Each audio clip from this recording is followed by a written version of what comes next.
What if the person who pulls away the most is actually the one watching you the closest? Not to leave you, but to decide if you can stay. Because for some people, love is not declared, it is tested. And the test is not whether you chase them, but whether you remain whole when they disappear.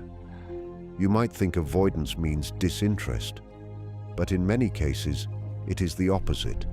An overload of feeling with nowhere safe to put it. This is your emotional So they do system, something a complex strange. clockwork They go of feelings. quiet. They delay But the delay replies. gear prevents They create real-time distance that contact. feels personal. It slows your But heart's true internally, connection. something else is happening. They are watching. Not your words, your stability. Do you panic? Do you demand reassurance? Do you abandon yourself to pull them back? Or do you remain steady as if their distance does not define your worth? Because in their inner world, closeness is dangerous. But consistency is evidence. Avoidance is often mistaken for emotional absence, but in many cases it is actually a heightened sensitivity to emotional intensity that becomes overwhelming rather than comforting.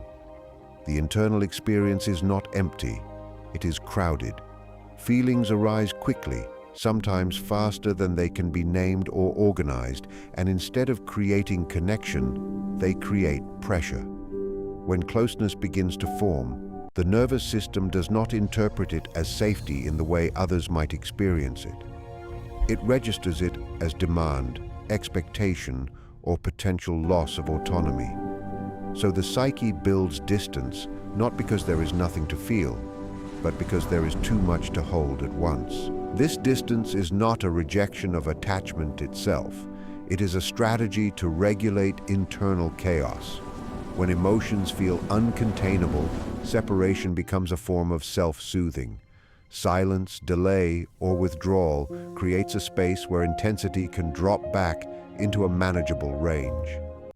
In that space, the person regains a sense of control over their inner world, where emotional signals no longer feel like they are flooding the system. What looks like detachment on the outside is often regulation on the inside. At the same time, feeling does not disappear. It continues beneath the surface, often unacknowledged even by the person experiencing it. Affection, longing, and curiosity remain present, but they are kept at a distance from conscious expression because expression feels risky. Trust it. But what if I To lose feel myself in deeply it? and to You show it won't. at the same We'll time find balance together. creates vulnerability Welcome that to has my mind's previously filing been cabinet. associated with overwhelm Everything is or meticulously loss of organized. stability. So avoidance And here's the becomes emotions a drawer. paradoxical structure. It's locked and The postponed more for now. meaningful the connection, the more intense the internal activation, and the more necessary the retreat. Yet the retreat itself preserves the connection in a controlled form, where attachment can exist without full exposure. Testing in this context is rarely conscious or strategic in a deliberate sense. It is more like an emotional experiment carried out through behavior rather than words. Instead of directly asking for reassurance, clarity, or commitment, the person creates situations where your response reveals your emotional stability, patience, and boundaries. It is a way of gathering information without exposing their own vulnerability, because direct asking would require them to admit need, and need is precisely what feels unsafe. These tests often appear as inconsistency. A period of warmth followed by sudden withdrawal is not only a fluctuation of mood, but a way of observing whether your connection is conditional or steady. If you remain present without becoming reactive, the nervous system begins to register you as predictable rather than threatening. If you escalate emotionally, pursue or collapse into anxiety, it reinforces the internal expectation that closeness leads to instability. There is also a deeper layer. The testing is not only about you, but about their internal model of relationships. Many avoidant patterns are formed through earlier experiences where closeness came with pressure, unpredictability, or emotional overwhelm. So they unconsciously recreate micro versions of those dynamics to see if the outcome will repeat. If you respond differently than the past, the system is briefly challenged, and that creates both attraction and fear at the same time. What makes this dynamic complex is that the test is not designed to be solved. It is designed to be survived. Your emotional steadiness becomes more informative than your words. They are not listening for promises or explanations as much as they are observing regulation under uncertainty. Can you remain consistent when they are inconsistent?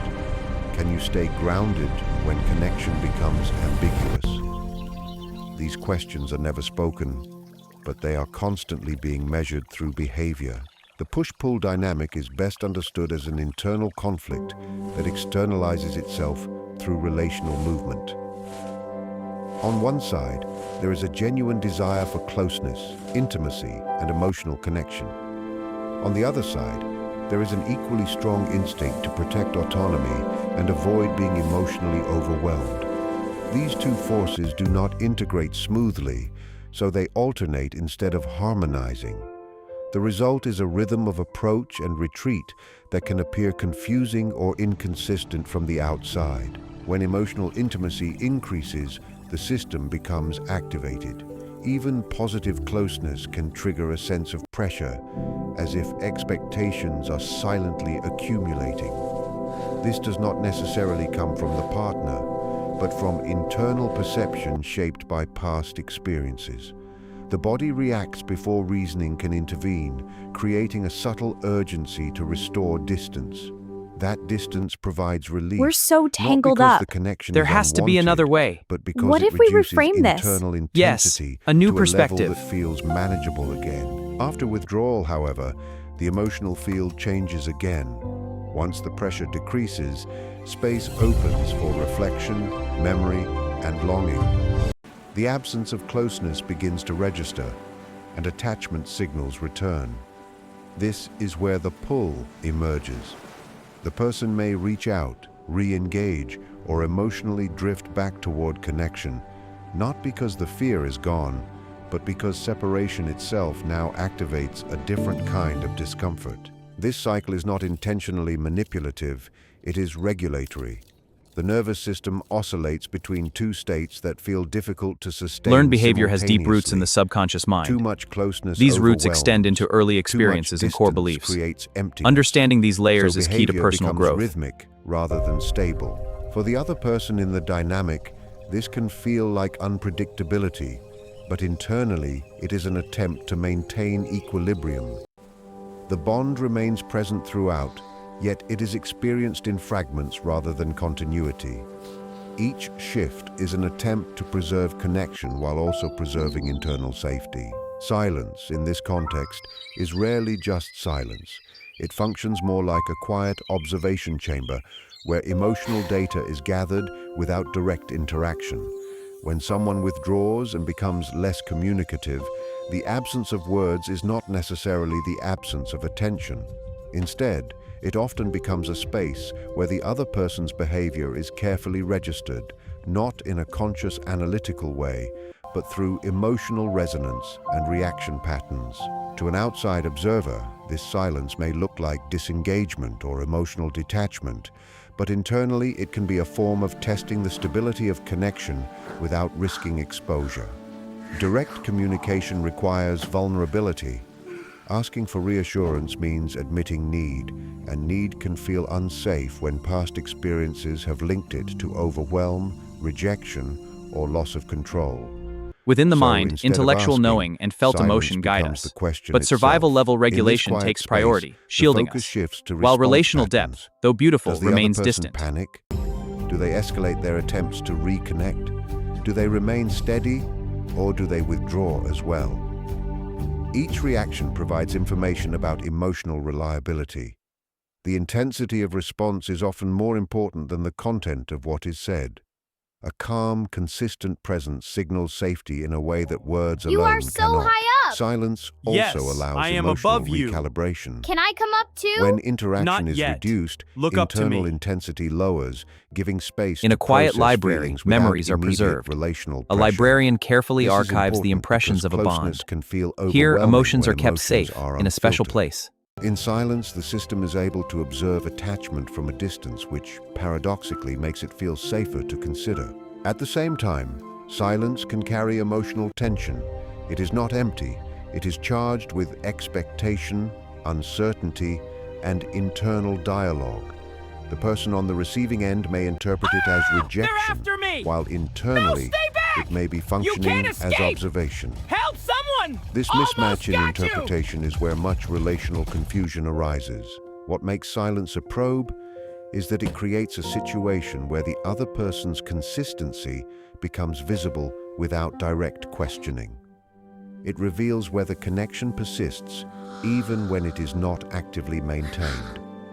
It measures emotional reliability through absence rather than presence. These fragments so which is why confusing. it can feel both distant and deeply Like a broken focused window at the in my same mind. time. If this pattern feels I familiar, can't make sense of it. pause for a moment and reflect. The Are bottle you is reacting cast to their into the sea. silence or responding to Will your it own return, fear of proving I am here? it? And if you want the next layer, how to waves recognize bring it when back, it is a test affirming my presence. versus when it is true emotional withdrawal, stay with this conversation. Emotional regulation under pressure becomes a central point of observation in these relational dynamics because it reveals something that words alone cannot.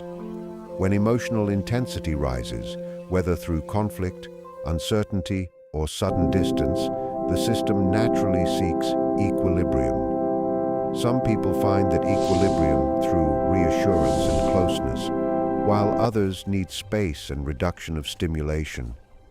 In this context, what is being observed is not perfection of response, but steadiness within fluctuation. Pressure here does not always mean external conflict. It can be as subtle as delayed replies, ambiguous signals, or shifts This in is a tone test of that control. create uncertainty. What do you mean? These small Your pawn can disruptions capture my queen. activate It's so internal far away. alertness. Exactly. The body Control and the mind impulse. begin I to did track it. for safety cues.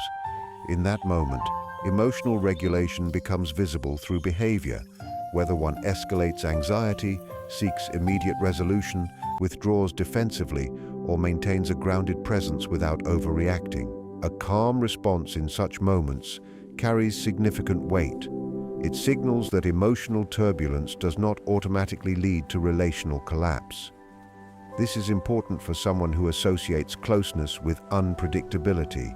If past experiences have taught the nervous system that emotional intensity leads to overwhelm, then witnessing stability in another person creates a corrective experience. It shows that connection can exist without chaos. However, this observation is not purely rational.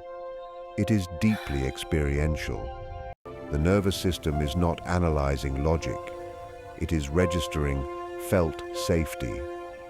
When someone remains composed during uncertainty, it reduces internal threat perception.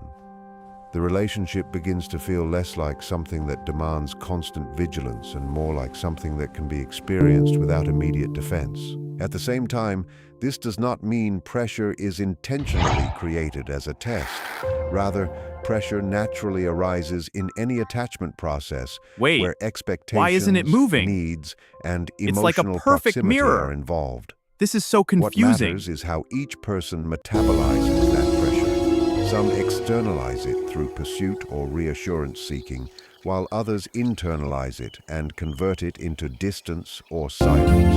Over time, consistent emotional regulation becomes a form of nonverbal communication. It communicates reliability, predictability, and containment. It shows that emotional states are survivable within the relationship. This creates a subtle shift in perception where connection no longer feels like broke something it! that overwhelms I the didn't! system, Look! but something that can be Wait, held without what's happening? fragmentation. He's frozen! This Inconsistency wasn't in from the the script! outside often What do I appears do now? confusing or even intentional in a calculated sense. But internally, it is usually driven by fluctuation in emotional capacity rather than a desire to destabilize the other person. Emotional availability in these patterns is not fixed. It shifts based on internal states of safety, stress, and perceived closeness. When emotional intensity becomes too high, withdrawal naturally follows as a way to restore equilibrium. When distance creates relief, This platform is crumbling beneath reconnection me. becomes possible again. I'm falling into the unknown. This creates a cycle Uncertainty that looks and vulnerability swirl unpredictable, below. but is actually What awaits governed me in by this abyss? regulation needs. What makes it feel particularly impactful for the other person is that the shifts are relational, not random. The same connection that feels warm and engaging at one moment can suddenly become distant without clear explanation. This contrast creates emotional contrast effects, where the absence of connection feels more intense, precisely because presence was recently felt. The nervous system begins to track these fluctuations closely, trying to predict patterns that are not stable enough to be predicted. Importantly, inconsistency is often not rooted in a lack of care. In many cases, care exists simultaneously with withdrawal. The challenge is that closeness and emotional exposure activate internal alarm systems that are associated with loss of control or overwhelm. So the behavior shifts away from connection, not because the bond is unimportant, but because the intensity of the bond becomes difficult to process in that moment. For the receiving side, this can easily be misinterpreted Welcome to as the mind's manipulation or intellectualization factory. disinterest, Here, because raw human emotions are perception processed tends into to logical equate explanations, consistency neatly with labeled and ready for sincerity. use. However, Understanding in achieved. this case, sincerity is The not silence absent, is deafening! it is fragmented. We implore you! The emotional system Your is not stillness fully breaks our integrated, so hearts! expression comes in drama waves falls rather flat. than continuity.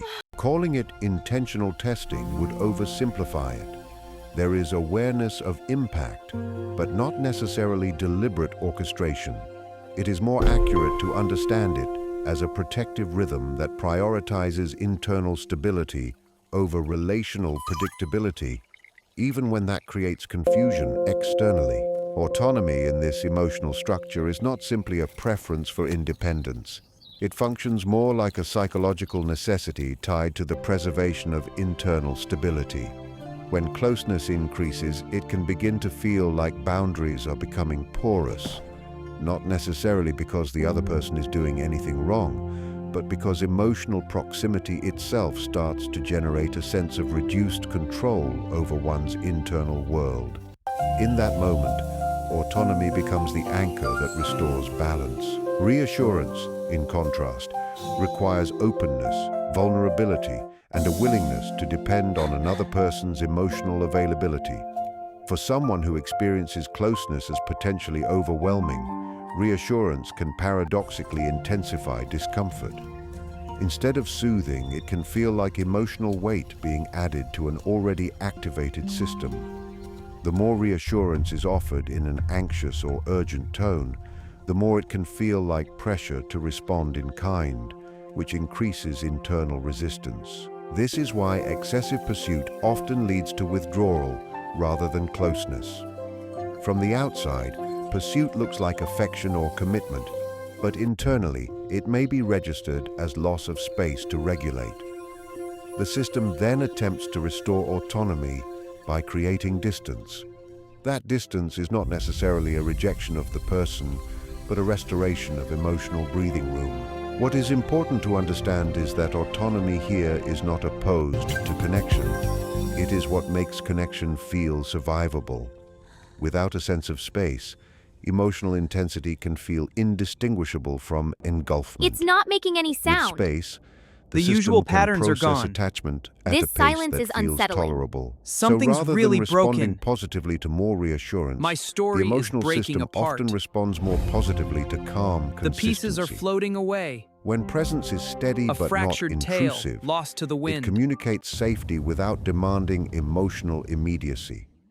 This allows closeness to exist without triggering the internal alarm that signals loss of self-boundaries. This plate of everyday In that experience way, looks so autonomy is beautiful, not the absence of but it lacks attachment, emotional but the texture condition that allows attachment and to leaves a remain quiet, regulated. undefinable emptiness. Trust in this dynamic is not built through intensity, persuasion, or emotional expression alone. It develops through repeated evidence that emotional states can fluctuate without destroying the connection. The nervous system does not respond to promises in the way the conscious mind might. It responds to patterns. When someone remains steady across moments of uncertainty, distance, or emotional ambiguity, that steadiness begins to form an internal reference point. For someone who is sensitive to emotional overwhelm, connection is not automatically perceived as safe. It becomes safe only when it is experienced repeatedly without collapse, pressure or escalation. So trust emerges slowly, through observation of how another person behaves when the emotional environment is not stable. Do they remain grounded when communication is reduced? Do they respect distance without withdrawing completely? Do they avoid turning uncertainty into conflict? Each of these experiences adds to an internal map. Over time, the system begins to register that connection does not necessarily lead to loss of control. That is the key shift. Trust, in this sense, I need to is less label about these believing sensations. words They're and too more about powerful learning for through that. lived consistency I'll dismiss them that then. emotional They closeness bypass is defenses. not inherently I feel them. destabilizing. What is important is that persuasion does not accelerate this process. In fact, too much explanation or emotional urgency can slow it down. The system is sensitive to pressure, and pressure signals risk. So when someone tries to convince rather than simply remain steady, it can activate the very defense mechanisms that prevent trust from forming. Instead, trust grows in environments where emotional responses are proportionate, predictable, and non-intrusive. When needs are expressed without urgency and boundaries are respected without withdrawal of care, the system begins to recalibrate its expectations of relationships. Eventually, emotional steadiness becomes more convincing than emotional intensity. The absence of collapse during tension becomes proof of reliability. In this way, trust is not constructed through grand gestures or emotional amplification, but through the quiet accumulation of experiences where connection remains intact even when emotional conditions are not ideal. In the end, what appears as distance is often not absence, but a different way of managing closeness. The push and pull, the silence, the inconsistency, and the quiet observation are not random behaviors, but adaptive patterns built around the need to stay emotionally safe while still remaining connected. What looks like confusion from the outside is often an internal attempt to balance two opposing forces, the desire for intimacy and the need for autonomy. When someone tests you in these subtle ways, they are not always seeking to control you or measure your worth in a deliberate sense. More often, they are trying to understand whether connection can exist without overwhelming their internal system. They are watching for steadiness, not perfection. This is your emotional presence, system, a not complex pressure. clockwork of For feelings. consistency But that the does delay not gear demand prevents emotional real-time surrender. contact. And on the other It side slows of your that heart's true dynamic, connection. what matters most is not chasing intensity or forcing clarity, but recognizing that trust in such patterns grows slowly through repeated experiences of emotional safety. It is built in the moments where uncertainty does not turn into collapse, where distance does not become abandonment, and where connection is allowed to breathe without being forced into immediate resolution. Ultimately, these dynamics reveal something deeper about human attachment itself. Love is not only formed in closeness, but in how we respond when closeness becomes uncertain. It is shaped in the spaces between presence and absence, where emotional regulation, patience, and steadiness quietly determine whether connection can endure.